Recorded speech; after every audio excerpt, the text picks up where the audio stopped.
Menteri Pendidikan, Kebudayaan, Riset, dan Teknologi Nadiem Makarim melakukan peninjauan ke sekolah-sekolah di Jakarta Timur yang tengah menjalankan pembelajaran tatap muka terbatas.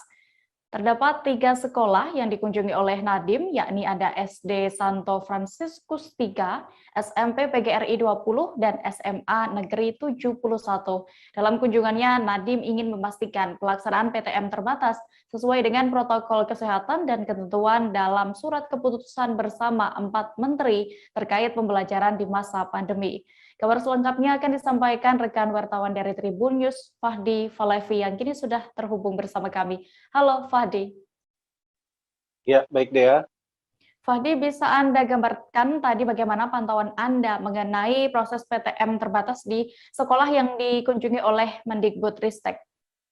Ya, baik Dea. Tadi terdapat tiga sekolah yang dikunjungi oleh Mendikbudristek Nadiem Makarim. Pada kunjungan pertama, Nadiem Makarim mengunjungi SD Santo Fransiskus 3 Kayu Putih. Tadi berdasarkan pantauan kami di SD Santo Fransiskus, proses pembelajaran tatap muka sudah menerapkan protokol kesehatan secara ketat dan mengikuti ketetapan dari SKB 4 Menteri. Berdasarkan pantauan kami tadi, pihak sekolah kepada pengunjung yang tiba tampak memeriksa suhu, lalu juga terdapat sejumlah wastafel di sudut-sudut sekolah untuk cuci tangan, dan penerapan kelas pun hanya sekitar setengah dari porsi kelas biasanya, yaitu sebanyak 20 orang deh ya. Begitupun di sekolah-sekolah lainnya, yaitu di lokasi kedua yaitu SMP PGRI, meski lebih sederhana namun protokol kesehatan dan sarana prasarana juga diterapkan dengan baik seperti itu dia. Dan di tempat yang terakhir di SMA 71 juga seperti itu dia.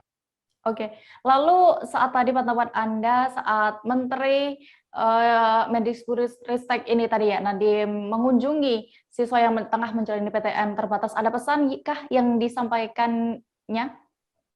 Ya, dalam kunjungannya tadi, Nadiem berpesan agar warga sekolah terus menjaga protokol kesehatan secara ketat. Menurut Nadiem, hal ini sangat penting mengingat jika terjadi klaster sekolah atau penyebaran virus corona di sekolah, maka sekolah juga dapat kembali ditutup. Seperti itu dia. Oke, lalu bagaimana dengan tanggapan dari pihak sekolah terkait dengan pelaksanaan PTM terbatas ini yang sudah diizinkan?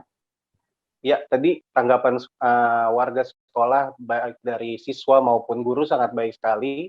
Mereka terlihat sangat menantikan proses pembelajaran kembali di sekolah. Beberapa siswa bahkan menyatakan sangat senang karena bisa bertemu kembali dengan teman-temannya di sekolah. Begitu dia.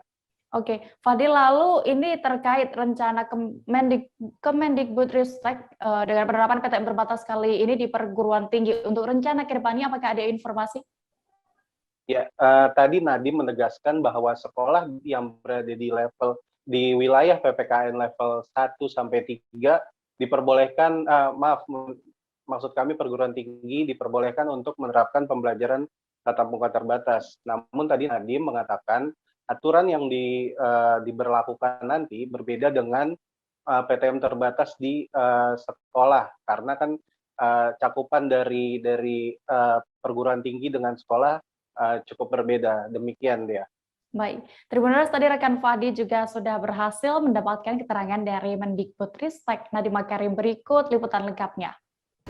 Supervisi daripada orang-orang dewasa yang mengikuti kebijakan baik Pemda dan pemerintah pusat untuk protokol kesehatan.